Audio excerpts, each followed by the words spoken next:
मसीह यीशु के नाम में आप सबको सलाम। कैसे हैं आप सब? आप में से बहुत सारे लोग, बल्कि हम में से अक्सर लोग मुकाशवा की किताब को कोई ऐसी किताब समझते हैं जिसको पढ़ना नहीं चाहिए। क्या ख्याल है आपका? कुछ लोग कहते हैं कि इसको पढ़ना नहीं चाहिए, जनाब मुकाशवा की किताब की समझ नहीं आएगी,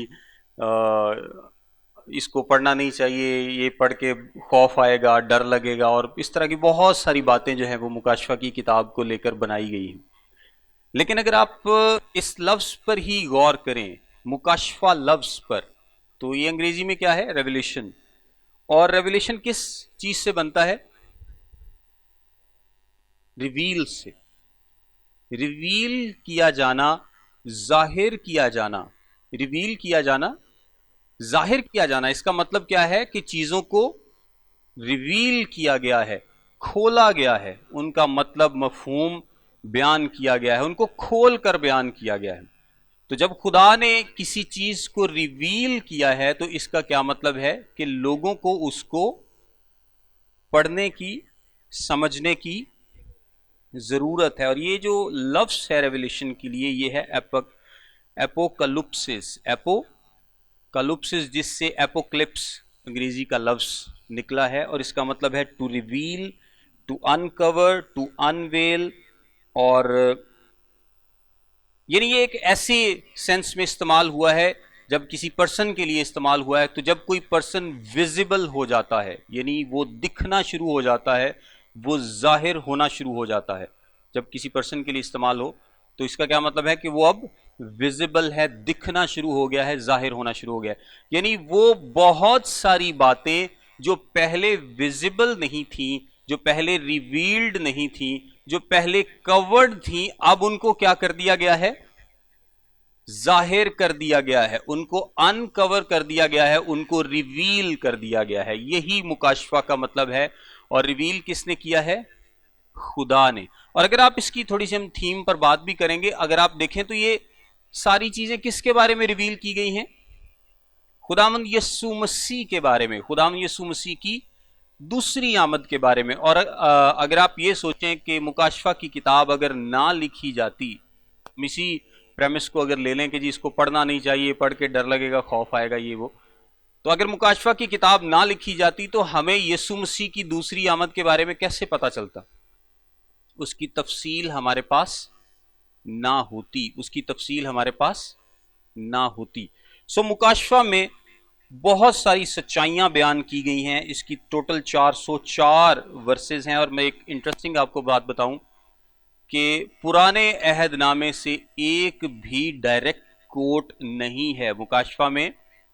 पुराने अहद से एक भी डायरेक्ट कोटेशन नहीं की गई। जिस तरह मत्ती, मरकुस, लूका, यूहन्ना और खुतूत में भी बहुत सारी आयतें अमाल की किताब में आपको मिलेंगी जो कि पुराने अहद से कोट की गई हैं, लेकिन मुकाशफा की किताब में पुराने अहद से कोई आयत डायरेक्टली कोट नहीं की गई। लेकिन तकरीबन 275 के करीब ऐसे इंस्टांसेस हैं, वाकयात हैं, जिसमें पुराने अहद से बातों को पेश किया गया है।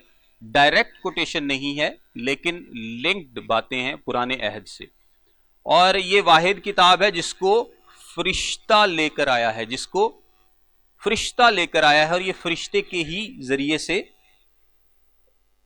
लिखवाई गई है। ये फरिश्ते के ही जरिए से लिखवाई गई है। आप मुकाशफा की किताब उसका 22वां बाब और 10वीं आयत पढ़ें तो वहां पर लिखा है, फिर उसने मुझसे कहा, इस किताब की नबूवत की बातों को पोशीदा ना रख, क्योंकि वक्त नजदीक है। ये लिखी ही इसलिए गई, ये किताब इसीलिए दी गई थी ताकि इसकी जो नबूवत की बातें हैं, जो इस किताब में लिखी बातें हैं, वो पोशीदा ना रहें, वो पोशीदा ना रहें। दानियेल की किताब में चंद बातों का जिक्र है जिनको पोशीदा रखने के लिए कहा गया है, लेकिन इस किताब में जो नबूवत की बातें हैं उनके बारे में क्या कहा गया है कि इनको पोशीदा ना रख, इनको पोशीदा ना रख। सो ये किताब एक फरिश्ते के जरिए भेजी गई। फरिश्ते के जरिए ऑन एंड ऑफ कलाम जरूर किया गया है, हमें इसकी मिसाल मिलती है, लेकिन ये वो वाहिद पूरी किताब है जो फरिश्ते की मार्फत भेजी गई है।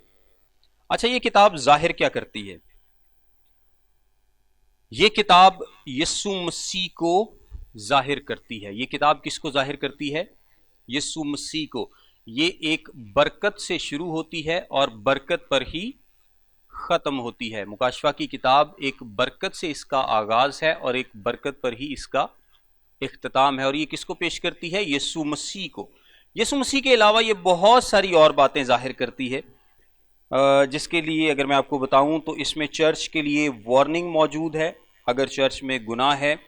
फिर ये चर्च को पाकीज़गी की ज़रूरत से आगाह करती है, उसके लिए हिदायत देती है। ये मसीह और मसीहियों की कुव्वत जो वो गुनाह और शैतान पर रखते हैं उसको जाहिर करती है।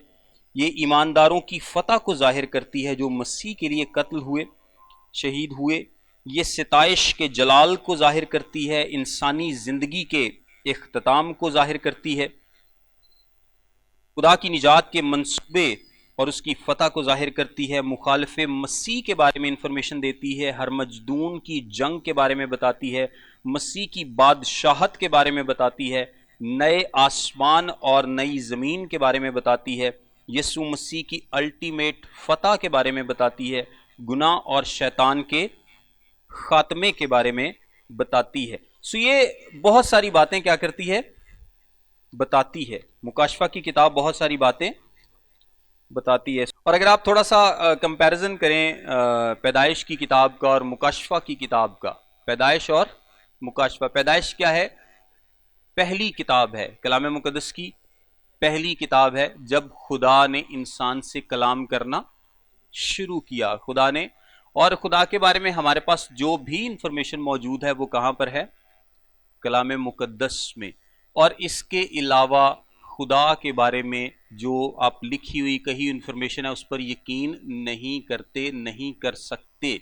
कोई कहे जी मुझे खुदा ने कहा है कि मैं वैसा हूं, तो हम यकीन नहीं करेंगे अनलेस वो बात कलाम मुकद्दस में मौजूद नहीं है।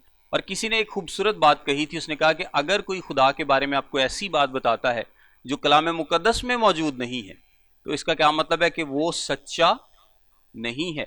और अगर वो कोई ऐसी बात बताता है जी खुदा ने मुझे डायरेक्ट अपने बारे में एक बात बताई है और वो ऑलरेडी कलाम मुकद्दस में मौजूद है, तो उस बात की जरूरत नहीं थी, उस बात की जरूरत नहीं थी, क्योंकि वो तो पहले से ही बता दी गई है। सो पैदाइश की किताब में हम आसमान और जमीन का बनाया जाना देखते हैं, आसमान और जमीन का बनाया जाना। मुकाशफा की किताब में आसमान और जमीन खत्म हो जाते हैं, आसमान और जमीन का इख्तिताम देखते हैं। फिर पैदाइश की किताब में हम गुनाह और लानत को दाखिल होते हुए देखते हैं और मुकाशफा की किताब में हम गुनाह और लानत को खत्म होते हुए देखते हैं। पैदाइश की किताब में शैतान और उसके कामों का आगाज होता है और मुकाशफा की किताब में शैतान के कामों का अंजाम होता है। पैदाइश की किताब में जिंदगी के दरख्त तक रसाई खत्म कर दी गई थी, जिंदगी के दरख्त को इंसान की रसाई से दूर कर दिया गया था और मुकाशफा की किताब में हम उस जिंदगी के दरख्त को दोबारा से देखते हैं।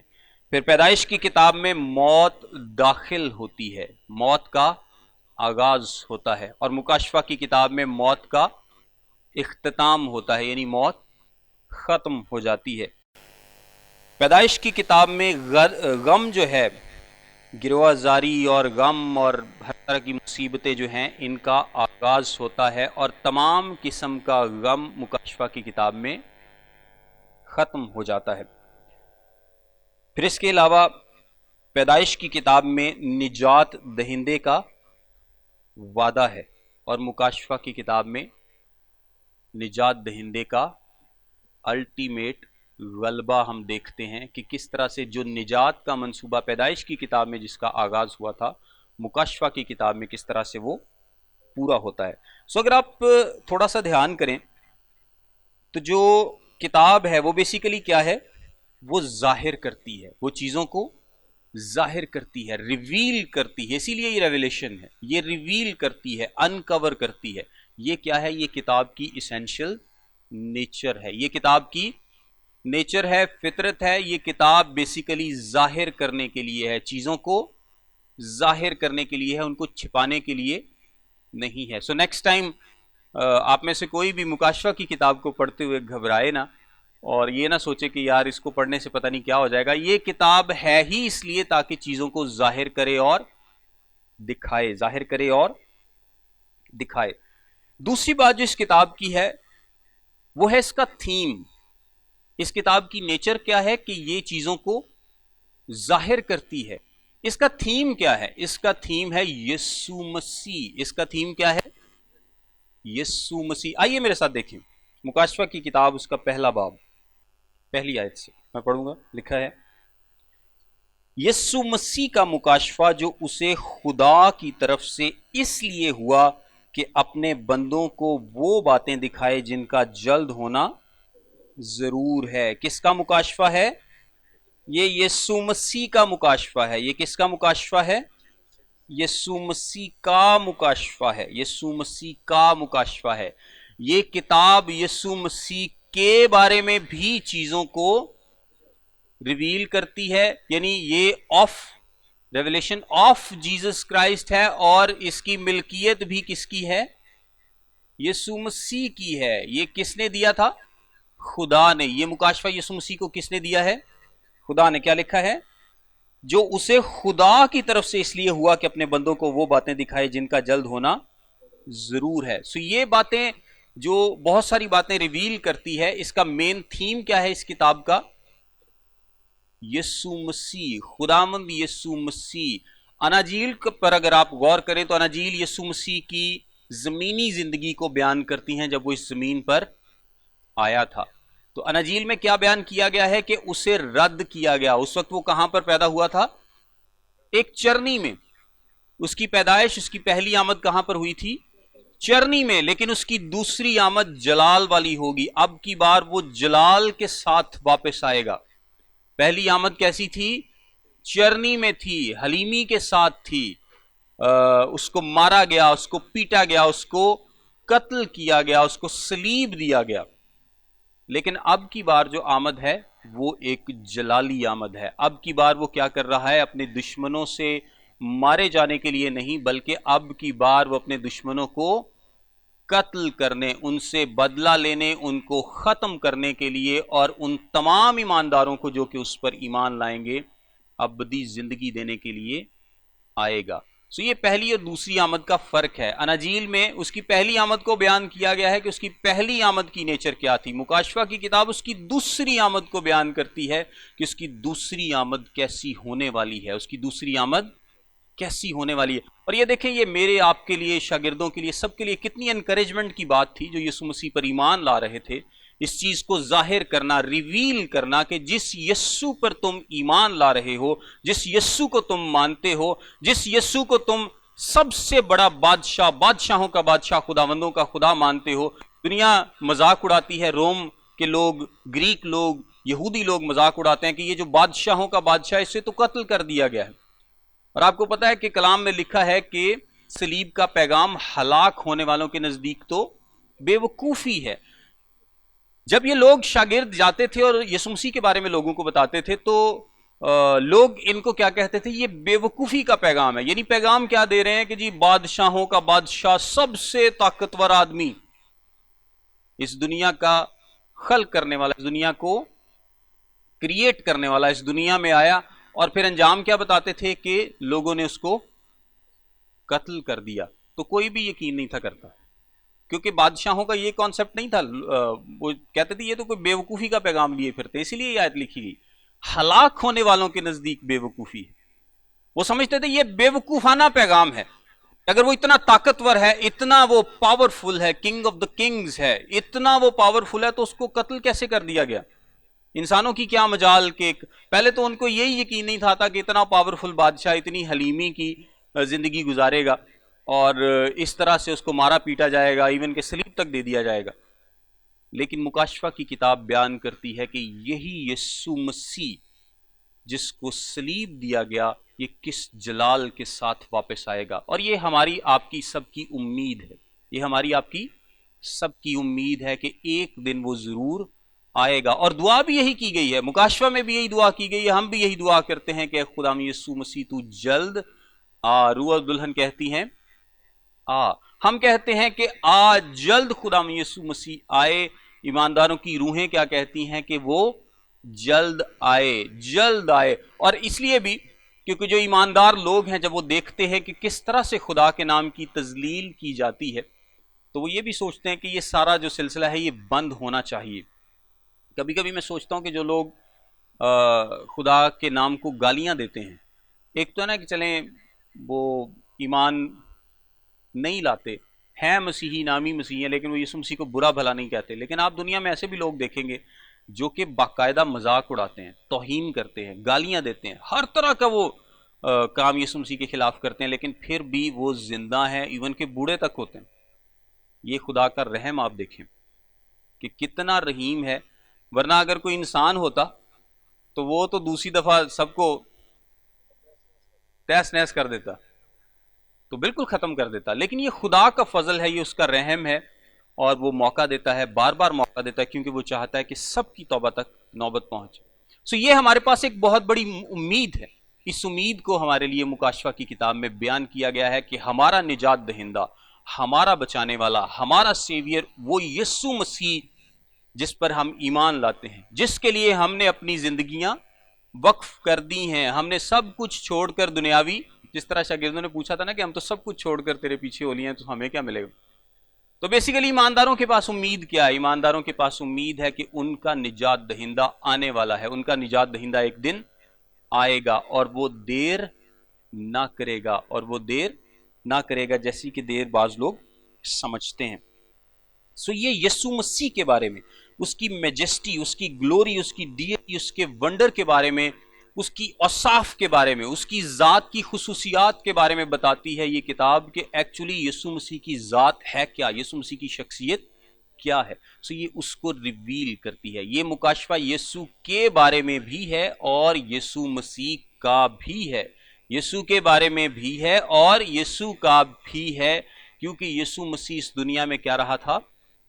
वफादार रहा था। सो आप इसको इस तरह से ले सकते हैं कि बाप ने यीशु मसीह को यह मुकाशफा दिया। It's like a title deed.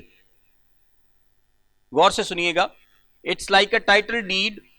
जिस तरह जमीन के कागज नहीं होंगे, तुसी जमीन के कागज किसी को दे दो, क्या हुण तेरी है, ये तेरे नाम। यीशु मसीह इस दुनिया में आए, वफादारी से वो सारा काम सर अंजाम दिया जो खुदा की तरफ से उसे सौंपा गया था। सो मुकाशफा की किताब it's like a title deed, जिसमें यीशु मसीह को वो किताब दी गई है खुदा की तरफ से, और खुदा बताता है कि अब ये जमीन क्या है? तेरी है, ये सारा इख्तियार तेरा है। सब कुछ किसका है? यीशु मसीह का है। क्योंकि क्या था? यीशु मसीह फेथफुल था। वो क्या था? वफादार था। आगे जाकर हम इसको पढ़ते भी हैं। सो आगे पढ़े, लिखा है, जिसने खुदा के कलाम और यीशु मसीह की गवाही की, यानी उन सब चीजों की जो उसने देखी थी, शहादत दी। इस नबूवत की किताब का पढ़ने वाला और उसके सुनने वाले और जो कुछ इसमें लिखा है उस पर अमल करने वाले मुबारक हैं, क्योंकि वक्त नजदीक है, वक्त नजदीक है। अच्छा, दूसरी पहली बात जो हमने देखी किताब के बारे में है वो है इसकी नेचर, कि किताब की नेचर क्या है? ये चीजों को रिवील करती है। दूसरी जो बात हमने देखी वो क्या है कि ये किसको रिवील करती है? यीशु मसीह की ज़ात को। और यीशु मसीह की ज़ात को रिवील करने के लिए जो मुख्तलिफ टर्म्स, इस्तिलाहात इस्तेमाल हुई हैं, उसमें वफादार गवाह, मुर्दों में से जी उठने वालों में पहलौठा, ज़मीन के बादशाहों का बादशाह, अल्फ़ा और ओमेगा, अव्वल और आखिर, जो है, जो था और जो आने वाला है, कादर मुतलिक, इब्ने आदम, जो जीता है, जिसके हाथ में 7 सितारे हैं, जो 7 चिरागदानों में फिरता है, जिसके पास 2 धारी तेज तलवार है, खुदा का बेटा, जिसकी आंखें आग के शोले की मानंद हैं, जिसके पांव पीतल के से हैं, जिसके पास खुदा की 7 रूहें हैं, जिसके पास 7 सितारे हैं, जो पाक है, जो सच्चा है, जो दाऊद की कुंजी रखता है, जो आमीन है, जो दाऊद के घराने का बब्बर है, जो मुकद्दसों का बादशाह है, जो कलमाए खुदा है, वही सब कुछ है। बहुत सारी टर्म्स आपको और भी मिलेंगी जो यीशु मसीह के बारे में बयान की गई है। सो थीम यीशु मसीह है, इस किताब की थीम यीशु मसीह है, और इस किताब का लिखने वाला और देने वाला कौन है? खुदा खुद है। लिखने वाला और देने वाला से मुराद है कि ये ओरिजिनेट कहां से हुई है? ये खुदा की तरफ से ओरिजिनेट हुई है, जैसा कि अभी हमने जिक्र किया कि जिस तरह से एक टाइटल डीड दी जाती है, ये यीशु मसीह को खुदा की तरफ से दी गई है। और दी किस लिए गई है, इसका मकसद क्या है? इसका मकसद ये है, मकसद लिखा है आगे कि अपने बंदों को, पहली आयत में, वो बातें दिखाए जिनका जल्द होना जरूर है, जिनका जल्द होना जरूर है। पहली बात, किताब की नेचर क्या है कि ये रिवील करती है। दूसरी बात, इस किताब की थीम क्या है कि ये यीशु मसीह के बारे में बताती है। थीम क्या है? यीशु मसीह थीम है। इस किताब का देने वाला कौन है? खुदा खुद है। और इस किताब के लेने वाले या इससे फायदा उठाने वाले कौन है? वो हम सब हैं। क्या लिखा है? अपने बंदों को वो बातें दिखाए जिनका जल्द होना जरूर है। अपने बंदों को, यानी पहली आयत अगर मैं दोबारा पढ़ूं, यीशु मसीह का मुकाशफा जो उसे खुदा की तरफ से इसलिए हुआ कि अपने बंदों को वो बातें दिखाए जिनका जल्द होना जरूर है। अपने बंदों को, यहां पर जो लफ्ज इस्तेमाल हुआ है वो है डूलॉस, बॉन्ड स्लेव्स। यानी बॉन्ड स्लेव वो होता था जो कि परमानेंट स्लेव था। यानी अगर कोई गुलाम अपने आका को कहे कि अब मैं तेरी खिदमत उम्र भर करना चाहता हूं, और ये बॉन्ड स्लेवरी जो है ये आउट ऑफ लव थी, यानी मोहब्बत के तहत होती थी। वो कहता था कि जी मेरा आका मुझे बहुत पसंद है और मैं अपने आका से बड़ी मोहब्बत करता हूं, सो मैं अपने आका को छोड़कर कहीं नहीं जाना चाहता, सो मैं चाहता हूं कि मैं उम्र भर अपने आका की खिदमत करूं। तो शरीयत में क्या इसके लिए वजह किया गया था? शरीयत में बताया गया था कि मालिक क्या करेगा, आका अपने गुलाम को लेगा और उसके कान को छेद देगा, उसके कान को छेद देगा, और वो फिर उसका जो है वो उम्र भर के लिए एक बॉन्ड स्लेव बन जाएगा। सो हम सब क्या हैं? यीशु मसीह के जर खरीदे गुलाम हैं। उसने अपने खून की कीमत से हमें खरीदा है, और हम गुलाम हैं तो यीशु मसीह क्या है? हमारा आका है। इसीलिए तो कहा गया उसे वो नाम बख्शा गया, और नाम क्या है? लॉर्ड, खुदावंद। खुदावंद का क्या मतलब है? आका। खुदावंद का क्या मतलब है? आका। आका कौन होता है? जिसका कोई गुलाम हो, जिसका कोई गुलाम हो। और अगर गुलाम नहीं है तो फिर आप आका भी नहीं है। जिस तरह आप देखें, मैनेजर कौन होता है? जो मैनेज करता है, उसके नीचे लोग होते हैं तो फिर वो मैनेजर होता है। कल ही बंदा आया और कहे जी मैं मैनेजर है, तो वो मैनेजर नहीं होता। तो आप देखें कि आका कौन है? जिसका कोई गुलाम है। और गुलाम कौन है? जिसका कोई ना कोई आका है। मैं तभी गुलाम बनूंगा ना अगर मेरा कोई आका है। तो हम खुदाम यीशु मसीह को क्या तस्लीम करते हैं? अपना आका, अपनी जिंदगी का बादशाह, अपना सब कुछ, क्योंकि हम उसके बॉन्ड स्लेव्स हैं। ये लफ्ज है और कलाम में यही इस्तेमाल किया गया है नौकर के लिए, गुलाम के लिए, कि हम उसके गुलाम हैं। और गुलाम की अपनी मर्जी नहीं होती, बल्कि वो अपने आका की मर्जी के मुताबिक जिंदगी गुजारता था। अब आप, बहुत सारे लोग हैं जो लड़के कानों में बालियां पहन के फिरते हैं, इनका नहीं मुझे पता कि ये क्यों पहनते हैं। मे बी कि किसी की गुलामी उन्होंने पक्की की हो, किसी और की नहीं तो एटलीस्ट शैतान की जरूर गुलामी उन्होंने एक्सेप्ट की है, जो आज भी अपने कानों को छिदवाते हैं और उनमें बालियां डाल के तो खड़े हो जाते हैं। हमने अपने चर्च में खैर बिल्कुल मना किया, और मैं आप सब लोगों को भी जितने जूम पर मौजूद हैं ये इनकरेज करूंगा कि जिस लड़के की कान छिदे और उसमें बालियां, आप उसको स्टेज पर ना आने दें, स्टेज पर ना आने दें, डिस्करेज करें, ताकि ये प्रैक्टिस हमारे क्रिश्चियंस में ज़्यादा ख़त्म हो सके। ख़ास तौर पे जो हमारे भाई बाल काटने के शोबे से ताल्लुक, उनके तो तकरीबन हर बंदे के कान में बाली होती।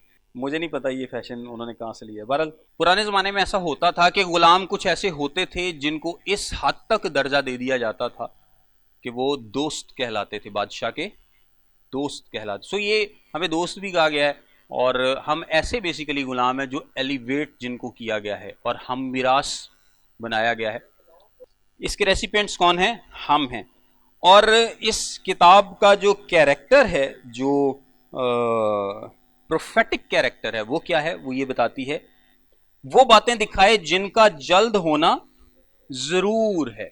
सो पांचवी बात क्या है कि ये किताब हमें प्रोफेसी प्रोफेटिक कैरेक्टर है इस किताब का, और वो क्या है कि वो बातें बताए जिनका जल्द होना जरूर है। इस किताब की नेचर क्या है? ये रिवील करती है, ये जाहिर करती है। इस किताब की थीम क्या है? यीशु मसीह है। ये किताब दी किसने? खुदा ने। और इस किताब से फायदा उठाने वाले कौन हैं?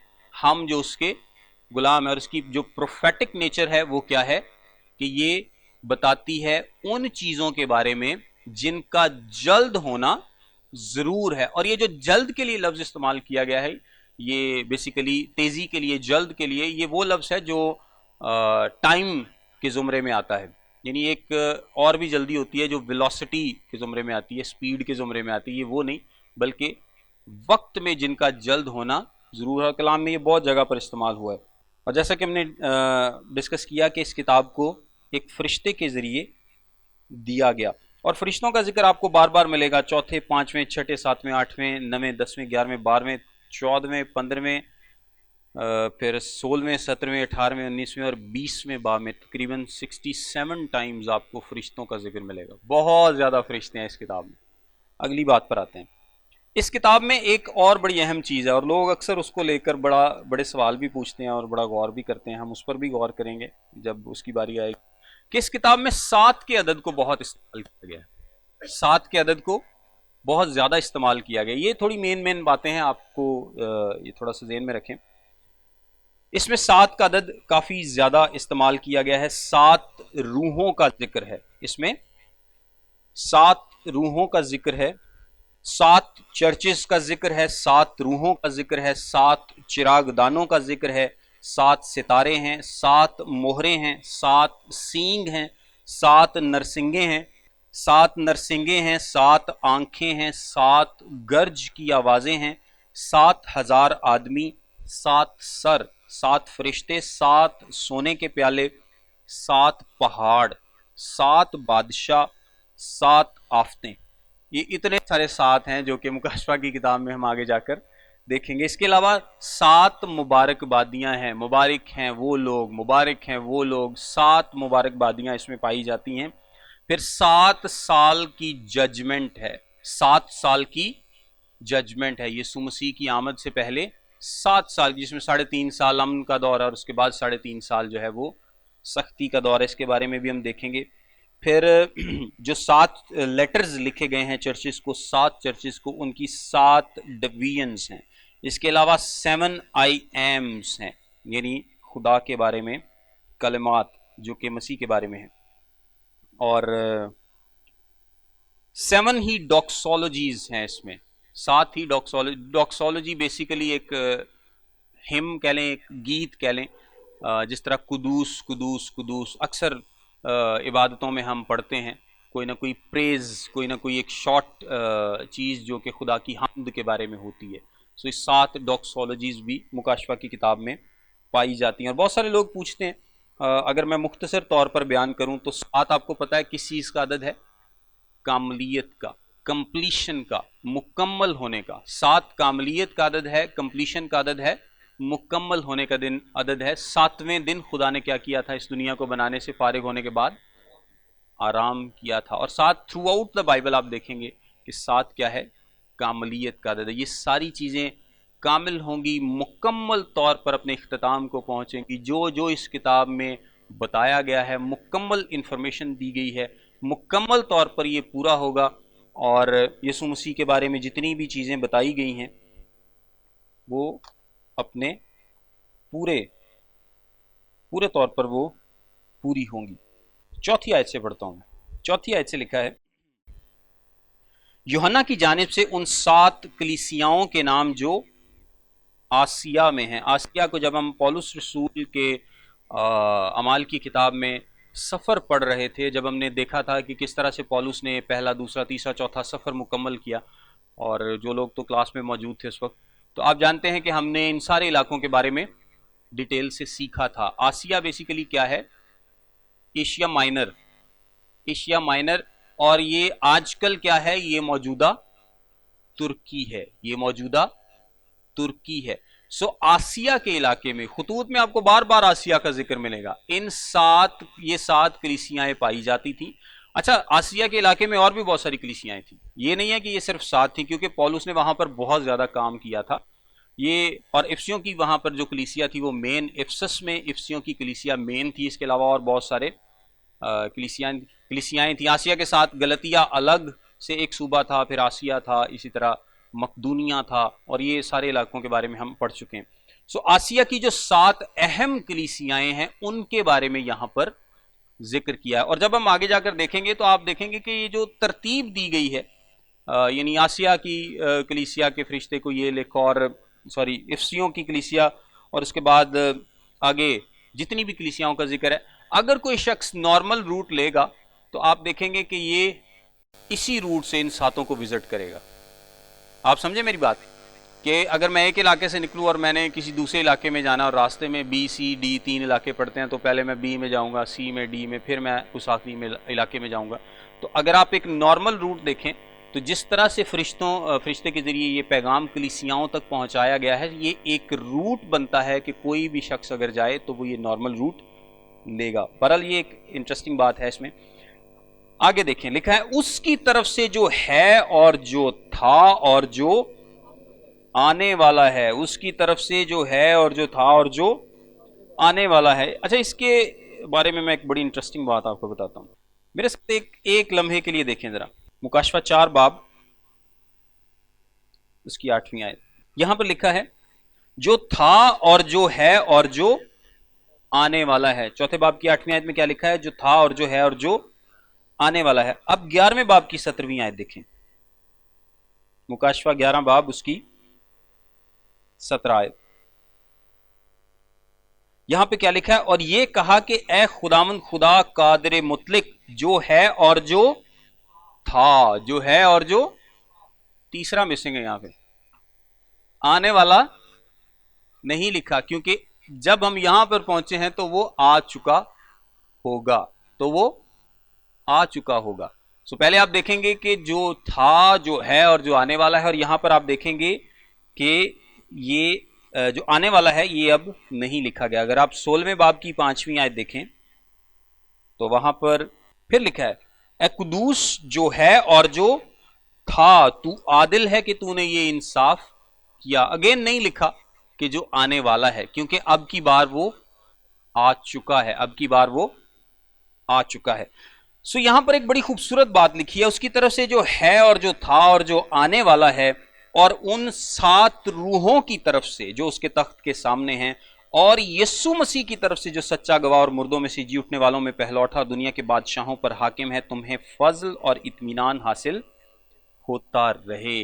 मुकद्दसों को क्या कहा गया है? मुकद्दसों को ग्रीटिंग दी गई है, एक ग्रीटिंग दी गई है, एक बरकत दी गई है कि तुम्हें फजल और इत्मीनान हासिल होता रहे। लेकिन इस आयत में जो खूबसूरत तरीन बात है, वो ग्रीटिंग किसकी तरफ से है? पाक तसलीस की तरफ से है। ये ग्रीटिंग किसकी तरफ से है? पाक तसलीस की तरफ से। गौर करें, लिखा है उसकी तरफ से जो है और जो था और जो आने वाला है। ये कौन है?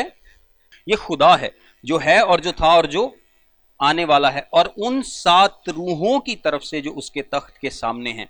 अच्छा, ये जो 7 रूहें हैं ये बेसिकली किसको रिप्रेजेंट करती हैं? खुदा के पाक रूह को, खुदा के पाक रूह को। बहुत सारे लोग इस पर सवाल भी पूछते हैं, और इसकी 2 पॉसिबल इंटरप्रिटेशंस हैं, 2 पॉसिबल तफसीरें हैं जो कि अक्सर लोग करते हैं। एक तो 7 का अदद जो है वो कामिल अदद है, इसलिए उसकी 7 रुखी खिदमत के बारे में बताया गया है कि उसकी कामिल खिदमत के बारे में, उसके कामिल होने को बयान किया गया है, खुदा के पाक रूह को। एक और इंटरप्रिटेशन दी जाती है, यसाया की किताब उसके 11वें बाब और दूसरी आयत में लिखा है, यसाया 11:2, और खुदावंद की रूह उस पर ठहरेगी, हिकमत और खिर्द की रूह, मसलहत और कुदरत की रूह, मार्फत और खुदावंद के खौफ की रूह। सो खुदावंद की रूह पहला, हिकमत और खिर्द दूसरा, तीसरा मसलहत और कुदरत चौथा, पांचवा, और मार्फत और खुदावंद के खौफ की रूह छठा और सातवां। सो ये 7 फोल्ड मिनिस्ट्री को भी जाहिर करती है। सो ये दूसरे नंबर पर किसको बयान किया गया है? खुदा के रूह को। ये किताब, ये ग्रीटिंग किसकी तरफ से आई है? आप समझ लें, ये लव ग्रीटिंग किसकी तरफ से आई है? खुदा की तरफ से, खुदा के रूह की तरफ से, और यीशु मसीह को उसने फिर तीसरे नंबर पर एक्सप्लेन किया है। और यीशु मसीह की तरफ से जो सच्चा गवाह और मुर्दों में से जी उठने वालों में पहलौठा और दुनिया के बादशाहों पर हाकिम है। यीशु मसीह, खुदा बाप, खुदा पाकरू और यीशु मसीह की तरफ से ये ग्रीटिंग हमें भेजी गई है कि तुम्हें फजल और इत्मीनान हासिल होता रहे। और 3 यहां पर साफ बयान किए गए हैं यीशु मसीह के ताल्लुक से। पहला क्या है? सच्चा गवाह। दूसरा क्या है? मुर्दों में से जी उठने वालों में पहला उठा। और तीसरा क्या है? दुनिया के बादशाहों पर हाकिम। दुनिया के बादशाहों पर हाकिम, जो हमसे मोहब्बत रखता और जिसने अपने खून के वसीले से हमको गुनाहों से खलासी बख्शी और हमको एक बादशाही भी और अपने खुदा और बाप के लिए काहिन भी बना दिया। उसी का जलाल और सल्तनत अब्दुल आबाद रहे, आमीन। सो ये ग्रीटिंग हमें किसकी तरफ से भेजी गई है? खुदा की तरफ से, खुदा पाकरू की तरफ से और यीशु मसीह की तरफ से, यानी तसलीस की तरफ से ये हमें ग्रीटिंग भेजी गई है। और यीशु मसीह को उसने आगे फर्दर एक्सप्लेन किया है कि वो क्या है? सच्चा गवाह। हम इसकी डिटेल में नहीं जाते, लेकिन फेथफुल विटनेस के तौर पर यीशु मसीह को बयान किया गया है। यहां पर 2 टर्म्स में एक्सप्लेन करना चाहूंगा। और हमको एक बादशाही भी और अपने खुदा और बाप के लिए काहिन भी बना दिया। बादशाही यानी बादशाही, अभी दूसरी बादशाही यीशु मसीह की आई तो नहीं है, लेकिन यीशु मसीह ने क्या कहा था कि वो बादशाही अब भी मौजूद है। हम आसमानी बादशाही का हिस्सा हैं। हम आज भी क्या हैं? आसमान की बादशाही का हिस्सा हैं। हमारा बादशाह कौन है? खुद खुदावंद यीशु मसीह हमारा बादशाह, हमारा आका है। और ये जो किंगडम है ये क्या कर रही है? जिस तरह किंगडम के बारे में बहुत सारी तमसीलें भी बयान की गई कि एक राई के दाने के बराबर और वो होते होते बड़ा दरख्त हो गया, या एक आटे की मानद, एक खमीर की मानद जिसे एक औरत ने आटे में मिला दिया और वो क्या है, क्या आहिस्ता आहिस्ता होते होते सब खमीर हो गया। इसका मतलब क्या है कि बादशाही का आगाज तो छोटा सा है, एक राई के दाने जैसा, थोड़े से खमीर जैसा, और भी बहुत सारी मिसालें। इसका आगाज तो छोटा सा है, लेकिन ये क्या होगी? आहिस्ता आहिस्ता बड़ी बड़ी बड़ी होती चली जाएगी। इसमें एक एक करके लोग क्या हैं? शामिल होते चले जाएंगे। और इस बादशाही का जो साइज है ये बहुत बड़ा हो जाएगा। और फिर क्या होगा कि एक दिन यीशु मसीह खुद मौजूद होगा, खुद आ जाएगा। सो ये बेसिकली बादशाही अभी भी मौजूद है। और रूहानी आलम में हम क्या करते हैं? यीशु मसीह को अपना बादशाह तस्लीम करते हैं, उसको बादशाह मानते हैं। वो आज भी हमारा बादशाह और हमारे दिलों पर बादशाही करता है। और दूसरी बात क्या लिखी है? और बाप के लिए काहिन भी बना दिया। हम क्या बन गए? काहिन बन गए। और आपको पता है कि बनी इस्राइल में जब कहानत का निजाम था तो कौन खुदा के हजूर में जा सकता था? सिर्फ काहिन। काहिन के अलावा किसी और की रसाई नहीं थी। अब कौन काहिन है? अब हम सब क्या हैं? काहिन हैं, क्योंकि हम सब की खुदा तक रसाई मुमकिन है। हम सब की खुदा तक रसाई मुमकिन है। पहले जो काम सिर्फ काहिन कर सकता था, यानी वो सिर्फ खुदा के हजूर में जाता था और किसी को इजाजत नहीं थी। अब हम सब काहिन हैं, उसने हमें काहिन बना दिया है। यानी इसका मतलब यह है कि अब हमारी डायरेक्ट एक्सेस है खुदा के हजूर में, हमें किसी और की जरूरत नहीं है। अब हम डायरेक्ट खुदा के हजूर में जा सकते हैं। खुदा के हजूर में हमें डायरेक्ट एक्सेस जो है वो मिल गई है। उसका जलाल और सल्तनत अब्दुल आबाद रहे, आमीन। आगे ये जो वर्स है देखो, वो बादलों के साथ आने वाला है। ये इंपॉर्टेंट है। तो खुदा ने चाहा तो नेक्स्ट लेक्चर में हम इससे आगे पढ़ेंगे। खुदावंद आप सबको बरकत दे।